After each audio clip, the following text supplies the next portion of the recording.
ونستعينه ونستغفره ونؤمن به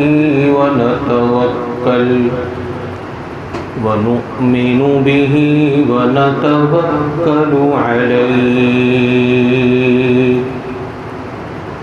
ونعوذ بالله من شرور أنفسنا ومن سيئات أعمالنا من يهده الله فلا مضل له ومن يضلله فلا هادي له ونشهد أن لا إله إلا الله وحده لا شريك له ونشهد أن سيدنا وسندنا ونبينا ومولانا محمدا عبده ورسوله صلى الله تعالى عليه وعلى آله وصحبه وبارك وسلم تسليما كثيرا أما بعد فأعوذ بالله من الشيطان الرجيم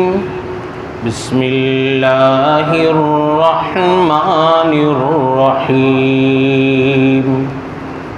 قالوا إنا تطيرنا بكم لئن لم تنتهوا لنرجمنكم وليمسنكم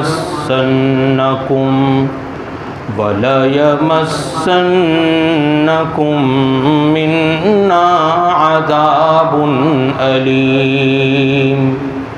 قالوا طائركم معكم وقال رسول الله صلى الله عليه وسلم لا عدوى ولا طيرة ولا هامة ولا صفر. میرے انتہائی قابل احترام بزرگوں، محرم الحرام کی آج 27 تاریخ ہے اور انشاءاللہ 2 دن بعد سفر کے مہینے کا آغاز ہونے والا ہے. سفر المصفر کا مہینہ شروع ہو رہا ہے. ہمارے معاشرے میں محرم اور سفر کے حوالے سے ایک بات جو بہت زیادہ عام ہے وہ یہ کہ لوگ ان 2 مہینوں کو اپنے لیے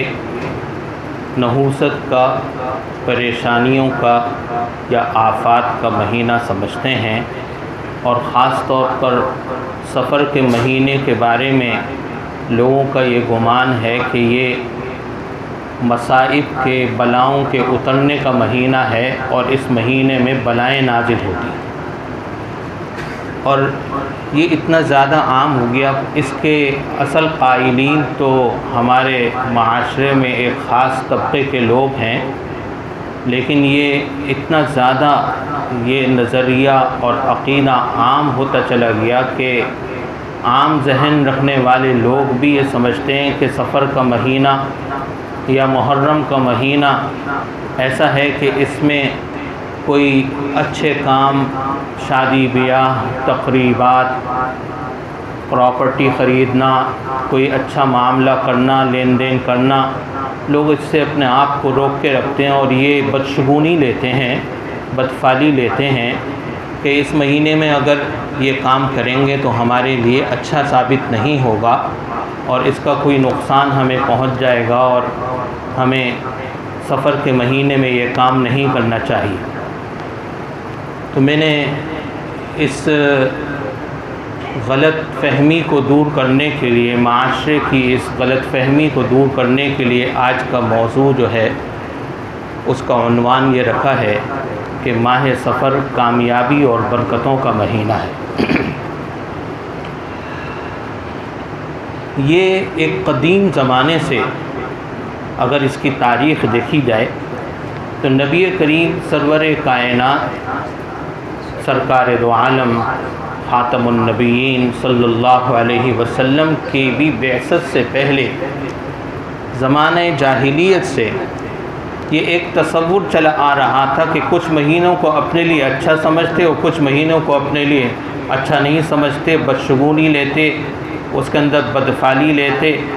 اور اس کو منحوس سمجھتے اور مہینوں کے ناموں میں رد و بدل کر دیا کرتے۔ قرآن کریم کی سورہ توبہ میں 10ویں سپارے میں اللہ جل شانہ نے ارشاد فرمایا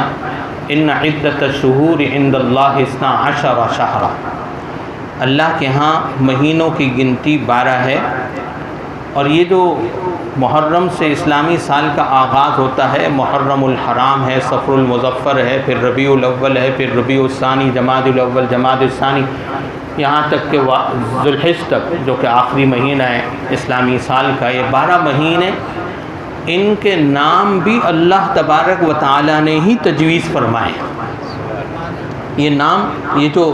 مہینوں کے نام ہیں، یہ انسانی تخلیق نہیں ہے، یہ انسانوں کے بنائے ہوئے اور مقرر کردہ نہیں ہے، بلکہ یہ نام بھی اللہ رب العزت نے ہی تجویز فرمائے ہیں۔ ان مہینوں کے نام بھی اللہ رب العزت نے رکھے ہیں، جہاں قرآن کریم میں یہ فرمایا کہ ان عدت الشہور عند اللہ 12 شہرا، کے مہینوں کی گنتی اللہ کے نزدیک سال بھر کے مہینوں کی گنتی 12 ہے، تو ساتھ ساتھ مفسرین فرماتے ہیں کہ ان کے نام بھی، پھر ان مہینوں کی خاص فضیلتیں بھی، خاص ایام کی خاص فضیلتیں بھی اللہ نے ہی مقرر فرمائی۔ یہ ہم سب جانتے ہیں، شب برات کی ایک خاص فضیلت ہے، شب قدر کی ایک خاص فضیلت ہے، عاشورہ کی ایک خاص فضیلت ہے، عشر ذی الحج کے ابتدائی جو 10 ایام ہیں ان کی خاص فضیلت ہے۔ یہ ساری فضیلتیں ان ایام کی اور ان زمانوں کی اور ان اوقات کی اللہ کی مقرر کردہ ہیں، اللہ جل شانہ کی بیان کردہ ہیں، اللہ جل شانہ کی مقرر کردہ ہیں۔ ہوتا یہ تھا کہ عربوں میں زمانہ جاہلیت میں چونکہ آپس میں قتل و قتال ان کا شیوا تھا، ایک دوسرے سے لڑائی بھڑائی، لڑنا اور جنگ کرنا ان کا عام شیوا تھا، تمدن اور تہذیب تو وہاں تھی نہیں۔ تو جب حضرت ابراہیم علیہ السلام کی شریعت سے اور اس سے بھی پہلے حضرت آدم علیہ السلام کے زمانے سے تمام انبیاء علیہ السلام کے ادوار میں 4 مہینے اشہر حرم، چونکہ اللہ نے خود فرمایا اربعۃ منھا حرم، 4 مہینے اشہر حرام قرار دیے گئے اسلام کے اندر، اور تمام انبیاء سابقین علیہم السلام کی شریعت میں یہ 4 مہینے اشہر حرام ہی رہے۔ ان میں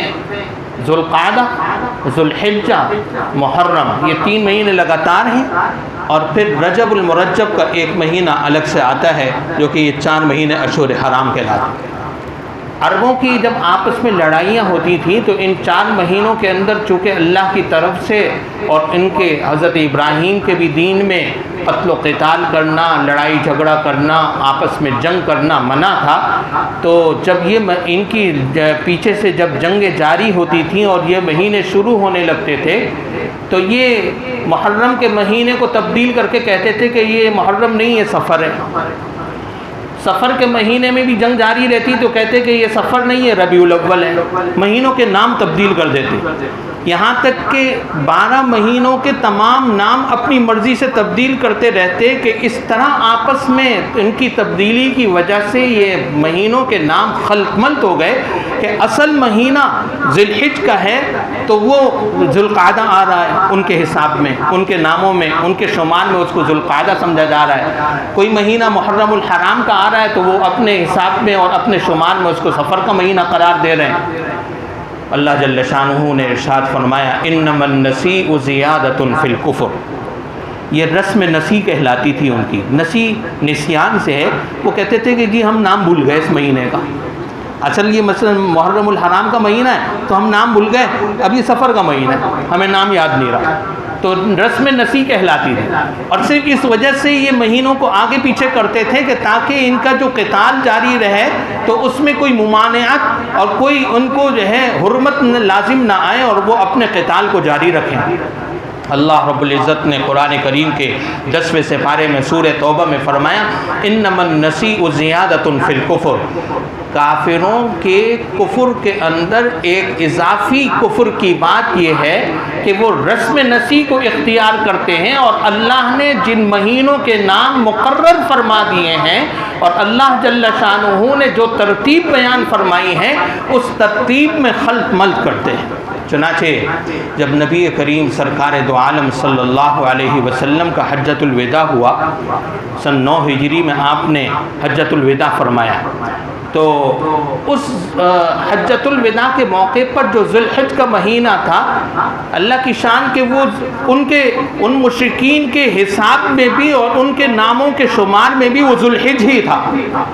تو رسول اللہ صلی اللہ علیہ وسلم نے خطبہ حجۃ الوداع دیتے ہوئے یہ فرمایا کہ الزمان استدار کہیئتہ یوم خلق اللہ السماوات والارض، زمانہ اپنی اصل ہیئت پر واپس لوٹ چکا ہے۔ الزمان استدار کہیئتہ، کہ زمانہ اپنی اصل ہیئت کے اوپر اور اللہ کی بنائی ہوئی ایک خاص ترتیب کے اوپر واپس لوٹ آیا ہے۔ یوم خلق اللہ السماوات والارض، جس دن اللہ نے آسمان و زمین کو پیدا فرمایا تھا، اس دن یہ سال کے 12 مہینے مقرر فرمائے تھے اور ان کے نام بھی اسی وقت اللہ تبارک و تعالیٰ نے رکھے تھے۔ حضور نے فرمایا کہ صلی اللہ علیہ وسلم کہ یہ زمانہ آج اپنی اصل ہیئت پر واپس آ گیا ہے، اب اس کے اندر کوئی تبدیلی نہیں کرے۔